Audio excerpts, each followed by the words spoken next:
ఎకరం 137 కోట్లు. అవి డబ్బులా? చెట్లకు కాసే ఆకులా? ఇదేందయ్యా ఇది? మరీ ఒక ఎకరా 137 కోట్లేంటి? ఎక్కడ అనంటారా? ఇంకెక్కడ మన కోకాపేటలో. 2 రియల్ ఎస్టేట్ సంస్థలు ఓ 10 ఎకరాలు కొన్నాయి. జస్ట్ 1300 కోట్లకు ఆ 10 ఎకరాలు తీసేసుకున్నారు.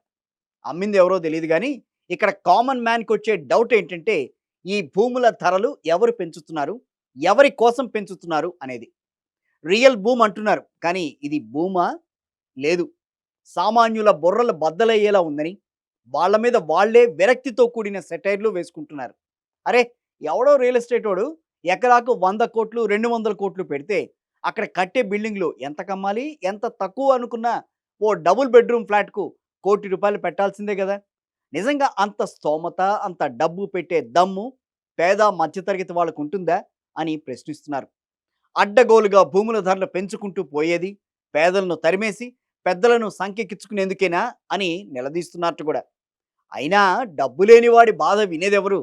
వాళ్లకు ఆన్సర్ చెప్పేదెవరు? బాధపడినన్ని రోజులు బాధపడి, ఇక అక్కడి నుంచి వెళ్ళిపోవడం తప్ప పేదవాడు చేసేదేముంది?